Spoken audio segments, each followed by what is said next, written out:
that each year the International Association awards several various of its members with the honour of receiving honorary membership.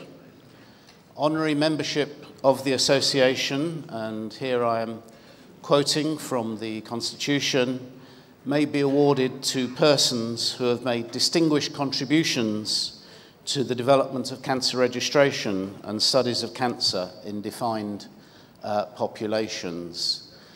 It is, I suppose, the highest award that IACR can bestow on its members. And this year, for this conference, we are bestowing honorary membership on 6 awardees. And partly because of the number, we have split this into 2 sessions, and 4 of the awardees will receive their honorary membership at the business meeting at the end of tomorrow afternoon, before lunch tomorrow. This afternoon, we wish to bestow honorary membership on 2 absolute giants in the field who, without a doubt, have ticked all the boxes, fulfilled all the criteria for making distinguished contributions to the development of cancer registration, and it might be added to IACR. So the first of these needs absolutely no introduction, neither does the second. I'm going to ask Timo Häkäläinen to come up and to introduce Timo. Not that he needs that introduction. I'm going to ask Max Parkin to say some words about Timo's contribution. Max.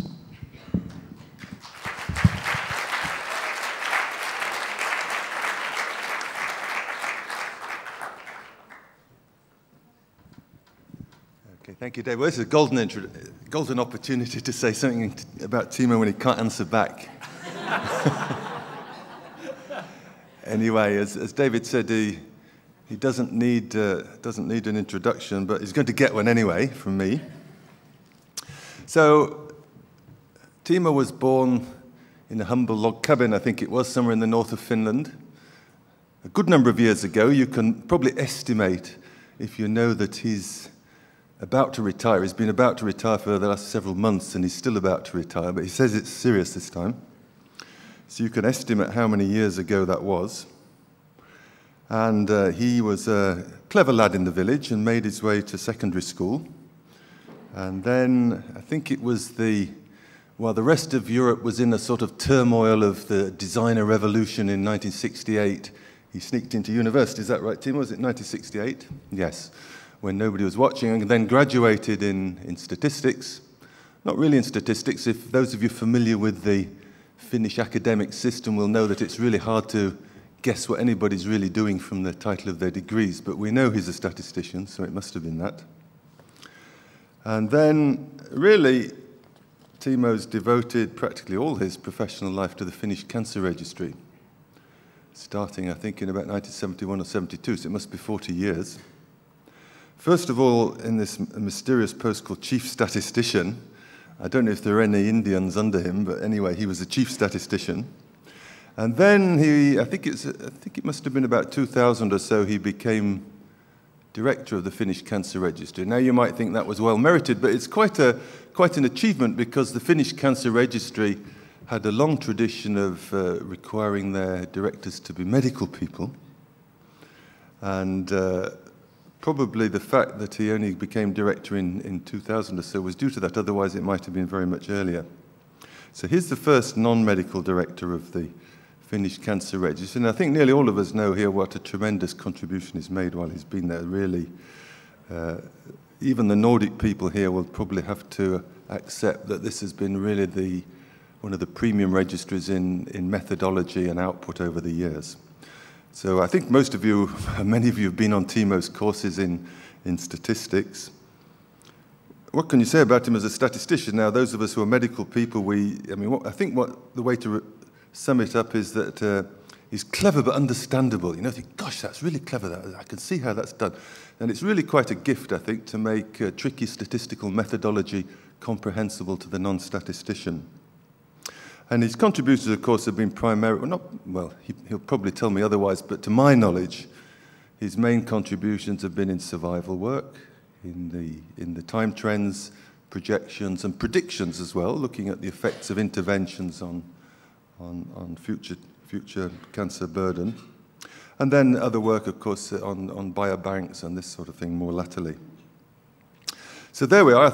I was just trying to... I know exactly when I first became aware of Timo, actually. I can't remember the year. Hans will know. It was during the IACR conference in Heidelberg, one of the very first, 1985 or so. 1982, Dr. Storm said. Well, that's amazing. So that's exactly 40 years ago. And I remember the occasion very well. We were going to go to reception on the first night in the castle in Heidelberg. And it was a fine evening. I opened my window and I could hear this tremendous noise from over the river. It's about 400 meters.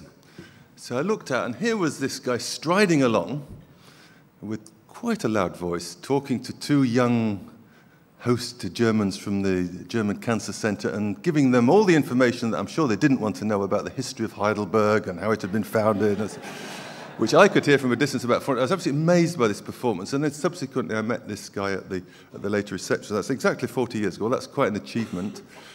Timo, I mean, what can one say? Giant, not as giant as some of us here, but a giant in the field for sure. And yeah, long overdue, this recognition. Oh, I should say, yeah, after all those slightly jokey things, I owe Timo a debt of gratitude too, because when I was president of this organization in 2004 to 2008, some of you will know that those were difficult years for the association, when we had quite a strained relationship with the Secretariat, and difficult to manage things, difficult to organize events. Timo was the General Secretary at that time, and it was quite stressful for me. He always seemed very calm. I used to phone him up at regular intervals to see what we should do, and always he managed to be calm, give good advice, and it was really, I don't know what it would have been like otherwise. It was a difficult 4 years, and it was a tremendous help having him there. So I owe him a real debt of gratitude for that. So there we are. That's all I've got to say, David. Giant in the field, as you said. Yes. If I can find it. If you can find it. There's something handwritten here, but that's not it. There it is. Timo.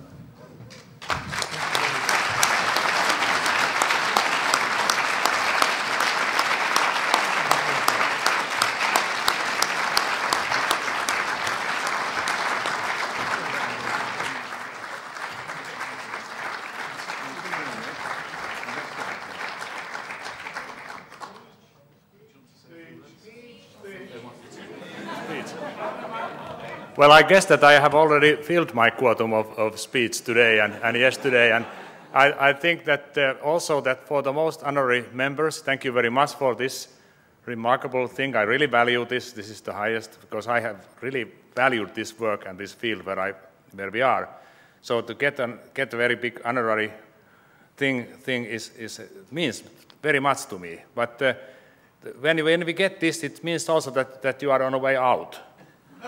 Maybe on a way out to somewhere like retirement. And I think there is a number of people in this audience who is quite happy, probably, that I am on the way out. And maybe the next meetings will be a bit more peaceful then. Who knows? But I don't know what to say. I think this has been a task worth doing, really. And I think a few people only in the world can be awarded with such tasks that they can feel that they are worth doing. So I have been very privileged, and I feel myself very rich after all of these experiences, and not to least to mention all these social contacts, and that it's very, very rich to learn to know the people from all over the world. And that is, I mean, if I could keep all these contacts and I could get a little bit less work, that would be fine. But at the moment, I feel that it's nice to go to a little bit behind the scene. Thank you very much, and really nice to get this.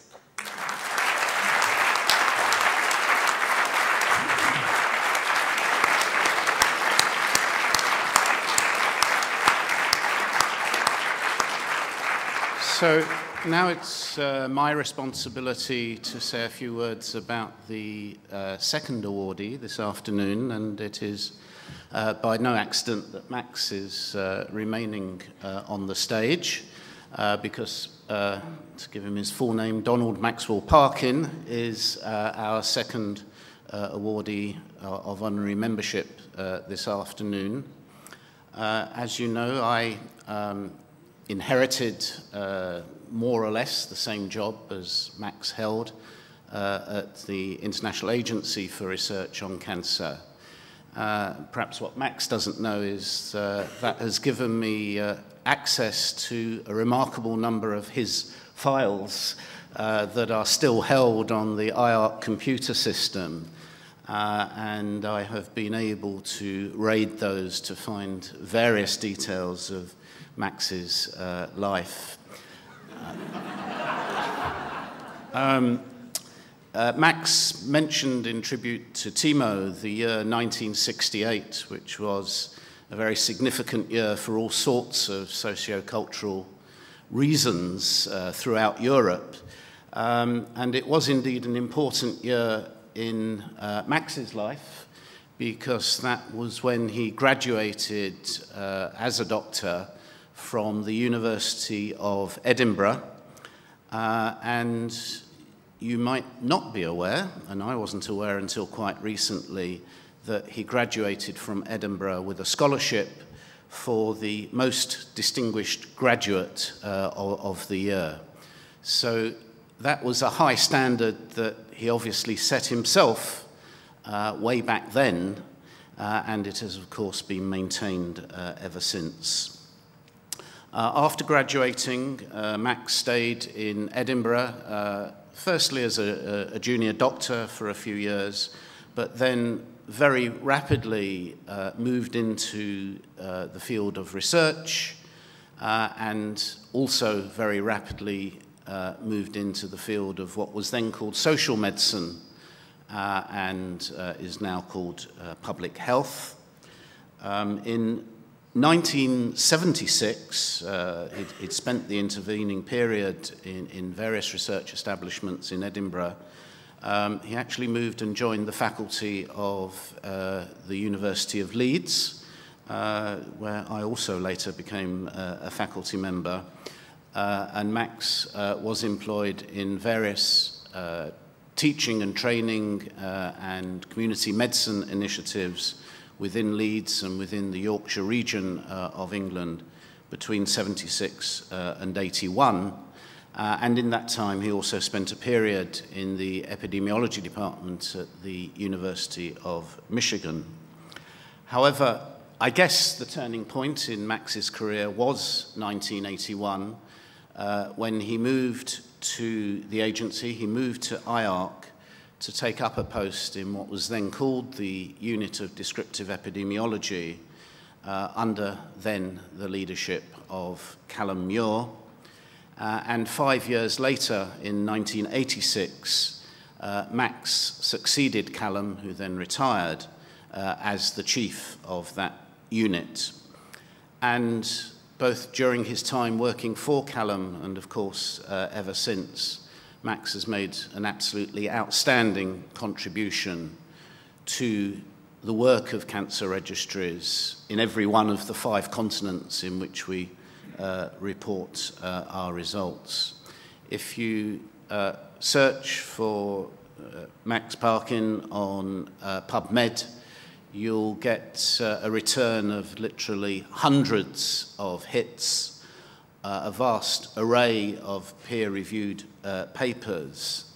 And what is fascinating, if you trawl through those papers, is how many different people Max has collaborated with throughout the world. And Max set up collaborations with individual registries or with groups of registries and helped nurture them, help them describe their data, and produced fascinating descriptions from everywhere, all sorts of different communities around the world. But it was very much a training relationship, and Max, I know, many people expressed their gratitude to the input that Max made to the work of their registries around the world, especially in low and middle income resource areas.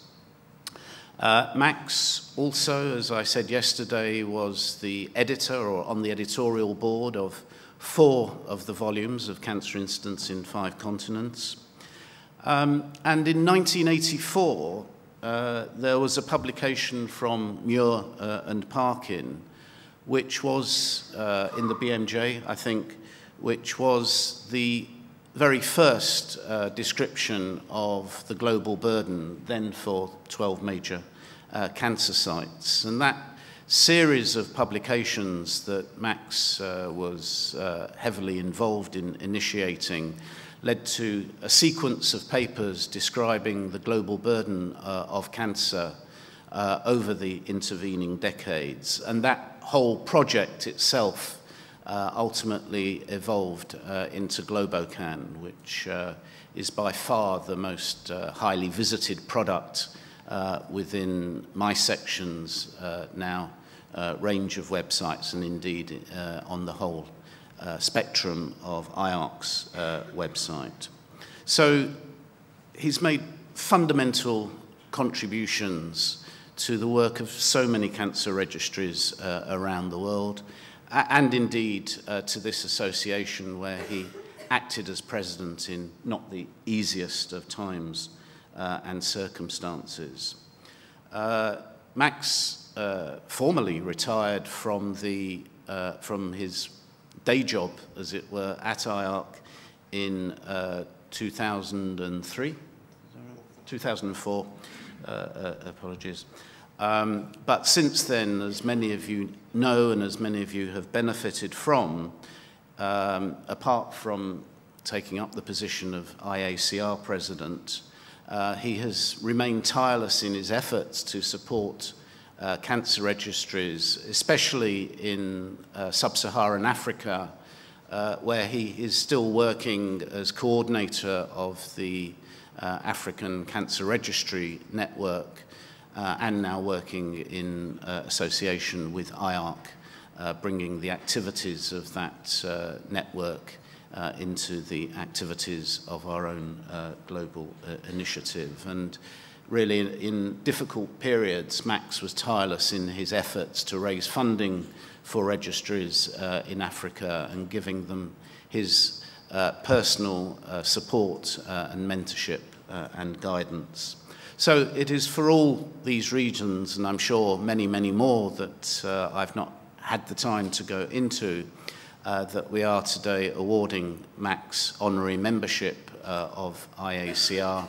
He's a figure that will remain long in the memory of this organisation and has made a singular contribution to its activities. Thank you, Max.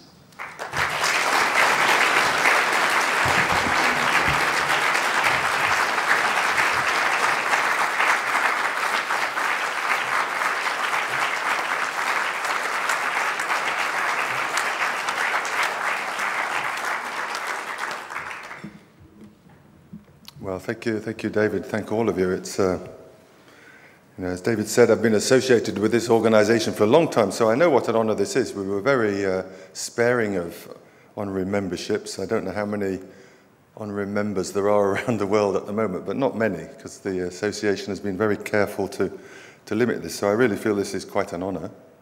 And I'm very happy as well because, in a way, it sort of formalises my association. I'm here really under false pretenses this year. It's the first time I think I've had no formal affiliation with the association, and now I can claim the right to come back and take part in these meetings. And that's really precious to me. It's really precious. It's great to hear all what's going on and look at an amazing array of posters. And let me just take the opportunity to say hats off to Harry this year. Actually, this is an amazing meeting, actually, really tremendous quality, actually, when we look back at those 40 years ago, what was going on. This is such a high quality cancer epidemiology meeting. It's astonishing. And not only that, as Timo said, one of the great benefits of this is to get the chance to meet old friends and colleagues and new people coming into the business. That's an equal bonus. an equal bonus. It's possibly even the most important part, I think.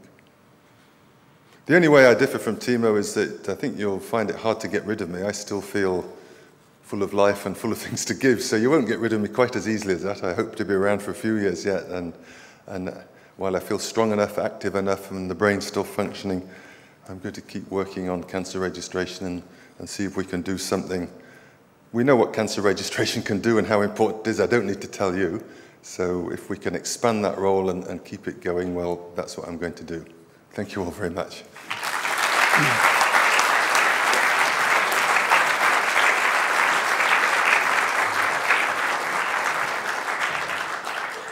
So now I'm going to hand over to Tom and John, Tom Tucker and John McCormack, who will be chairing the final session of the day.